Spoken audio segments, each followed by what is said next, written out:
Have you ever watched someone be humiliated in public and wondered if anyone would have the courage to step in? What happened next turned an ordinary afternoon into a story that shocked millions. A black single father risked everything to defend an elderly woman everyone else ignored, never imagining she was the mother of one of the most powerful CEOs in the country. By the time the truth came out, careers were shattered, hearts were changed, and one simple act of kindness became a lesson the entire nation couldn't stop talking about. Stay until the end, because the CEO's final decision left even his own executives speechless. People like you should know, when they don't belong. The words cut through the busy afternoon like a blade. Conversations stopped. Shopping carts froze. A dozen phones lifted into the air as strangers sensed they were about to witness something unforgettable. At the center of the growing circle stood an elderly woman wearing a faded coat and comfortable shoes, clutching a worn handbag with both hands. She looked neither angry nor afraid. She simply stood with quiet dignity, while a sharply dressed employee glared at her with open contempt. "I've asked you twice already," he snapped loudly. "This place isn't for loitering. Either buy something expensive or leave before security removes you." A few people exchanged uncomfortable looks. Others smirked, convinced the employee must know what he was talking about. No one stepped forward. Recording the humiliation seemed easier than interrupting it. The woman gently replied, "Young man, respect doesn't cost anything." Instead of calming him, her words only fueled his arrogance. "Oh, now you're giving life lessons," he laughed. "Maybe spend more time figuring out where you actually belong." Just then, a tall black father entered through the automatic doors, with grocery bags hanging from one arm, while his young daughter skipped beside him, happily talking about the ice cream they planned to share after dinner. He slowed as the shouting reached his ears. One glance told him everything he needed to know. His daughter tugged softly on his sleeve. "Daddy, why is that man yelling at the grandma?" He looked at her, then back at the trembling crowd that refused to act. "Because sometimes," he answered quietly, "people forget how to treat others." He stepped forward before doubt could stop him. "Sir," he said calmly, "there's no reason to speak to her like that." The employee turned immediately. "And who asked you?" He sneered. "Mind your own business." "My business," the father replied, "is teaching my daughter that staying silent when someone is being mistreated is never the right choice." The crowd grew even quieter. The employee laughed bitterly. "You're risking all this ... for someone like her." The father never looked away from the elderly woman. "I'm standing up for a person. That's enough." The woman offered him a grateful smile, but said nothing more. Her calm expression never changed, as though she already knew something everyone else had completely missed. But neither the crowd nor the man doing the insulting had any idea that the quiet elderly woman was connected to someone powerful enough to change every one of their lives. The employee folded his arms with a smug grin, convinced that confidence alone would win the crowd. He had no idea who he was standing against. The father wasn't someone who backed down, because life had already tested him in ways far greater than a public argument. Every morning before sunrise, he delivered packages across the city. In the afternoons, he worked maintenance at a community center. Every paycheck went toward rent, school supplies, and making sure his daughter never went to bed wondering whether tomorrow would be any better than today. Raising her alone had demanded sacrifices few people ever saw, but it had also taught him something no amount of money could buy. Real strength wasn't measured by power. It was measured by the willingness to protect someone who couldn't protect themselves. He had been judged before. People had looked at his skin, his worn work clothes, or the tired circles beneath his eyes and decided they already knew his story. They were almost always wrong. That was exactly why he refused to let another innocent person stand alone while strangers invented reasons to look down on her. The elderly woman turned toward him with gentle eyes. "Thank you," she said softly. "Kindness is becoming rare." He smiled politely. "Not as long as people keep choosing it." The employee rolled his eyes dramatically. "Oh, give me a break. Now the two of you are putting on some inspirational show," he shouted, so everyone nearby could hear. "This store has standards. and she clearly doesn't meet them. Several customers looked away in embarrassment. Others whispered that the employee was going too far. Yet none of them stepped into the growing confrontation. Moments later, two security guards arrived after hearing the raised voices. "What's going on here?" one asked before anyone else could answer. The employee spoke first. "This woman has been causing problems, and now this guy is interfering with staff. I need both of them removed." The guards exchanged uncertain glances. The loudest voice often sounded like the truthful one. One guard stepped toward the father. "Sir, maybe you should leave before this gets worse." The father remained calm. "I'm happy to leave when we're finished here," he replied. But respect shouldn't depend on someone's clothes, their age, or how much money people assume they have. Every person deserves to be treated with dignity. Silence settled over the entrance. Then his little daughter looked up at one of the guards with complete innocence. "If someone was mean to your grandma," she asked quietly, "wouldn't you want somebody to help her too?" The simple question landed harder than any angry speech ever could. Faces around the crowd softened. Several people lowered their phones, suddenly ashamed they had watched instead of acted. The balance in the room was beginning to shift.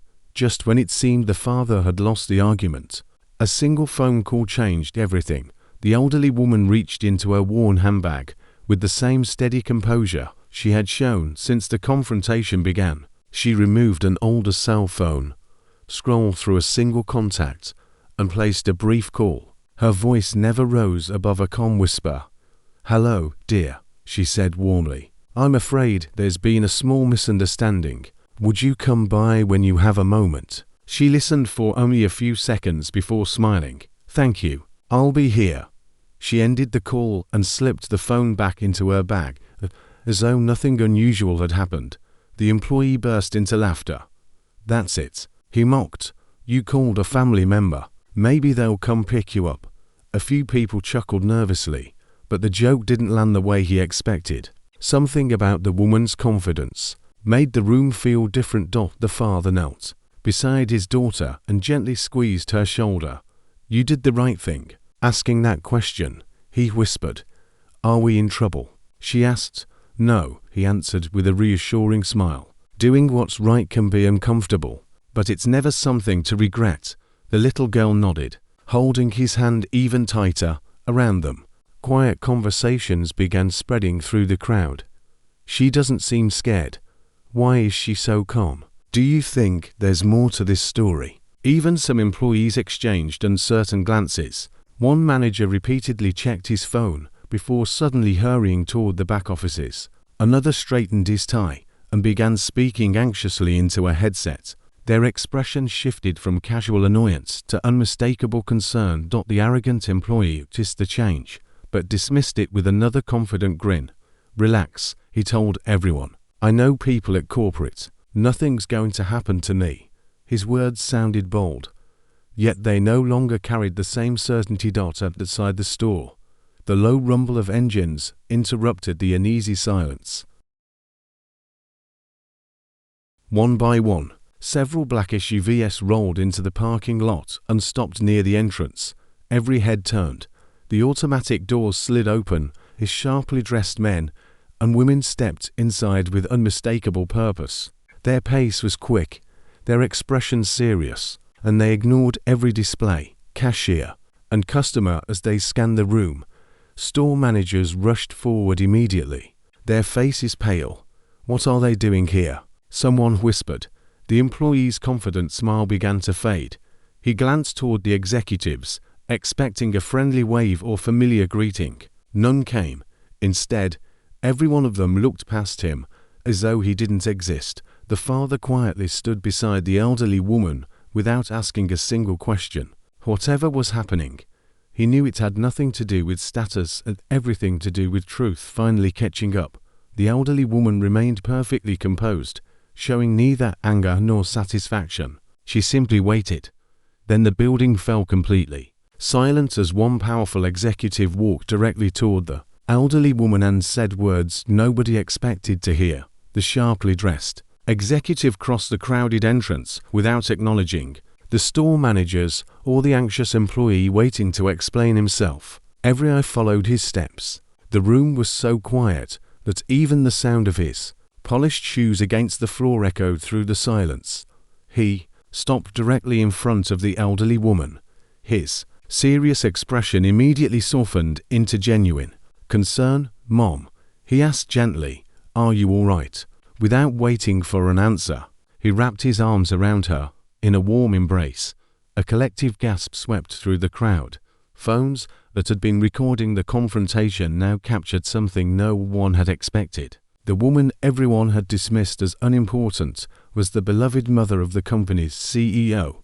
The employee's face turned completely pale. "No. That's impossible," he whispered, stumbling backward. The security guards looked at one another with instant regret. The managers lowered their heads, realizing they had trusted confidence instead of character. The CEO carefully stepped back and looked into his mother's eyes. "Did anyone here treat you with respect?" he asked. Before she could answer, voices from the crowd began speaking all at once. "It was him," one customer said, pointing toward the father. "He was the only one who stood up for her." Another added, "He never even knew who she was." Several witnesses described exactly what had happened, explaining how the employee had mocked the elderly woman while everyone else stood by. They admitted that the father had risked embarrassment and removal from the store simply because he believed nobody deserved to be humiliated. The CEO listened without interrupting. When the final witness finished, he walked straight toward the father. For a brief moment, neither man spoke. Then the CEO extended his hand. "Thank you," he said sincerely. "You protected my mother when everyone else chose convenience over courage. You showed her the respect she deserved long before you knew who she was." The father accepted the handshake with quiet humility. "I didn't help her because of who she is," he replied. "I helped her because of who she is as a person. No one should have to earn basic human dignity." His daughter smiled proudly as she slipped her small hand into his dot. Many in the crowd wiped away tears, ashamed that it had taken the arrival of power to recognize the value of compassion. The CEO looked around the room one final time, his expression growing firm. But the CEO wasn't finished. What he did next left even his own executives speechless. The CEO turned toward the employee, whose confidence had completely vanished. "Our company can recover from a financial loss," he said firmly. "What it cannot tolerate is a loss of character." No one argued. The employee lowered his head, finally realizing that the assumptions he had made in a matter of seconds had destroyed the reputation he had spent years trying to build. The CEO instructed senior management to handle the matter according to company policy, making it clear that disrespect, discrimination, and public humiliation had no place in the organization. Then he faced the crowd. "Every customer who enters our doors deserves the same respect," he said. "Kindness isn't a luxury reserved for the wealthy or the influential. It's the standard we expect every single day." His words echoed through the silent store. Turning back to the father, the CEO smiled. "I can't repay what you did today," he said, "but I'd like to recognize the example you've set." He offered the father an opportunity to interview for a leadership position within the company and announced that a scholarship would be established to support his daughter's education. It wasn't presented as payment for doing the right thing. It was an investment in someone whose integrity had already proven invaluable. The elderly mother stepped forward with quiet grace. "The greatest acts of kindness," she said, "are the ones offered when no one expects recognition." Today, this father didn't see a title or a position. He simply saw another human being who needed someone to stand beside her. Within hours, videos of the confrontation spread across social media. Millions watched the father's calm courage, the little girl's innocent question, and the stunning moment that changed everything. Across the country, people began talking about how quickly appearances shape judgment and how powerful one person's compassion can be. Long after the headlines faded, the lesson remained.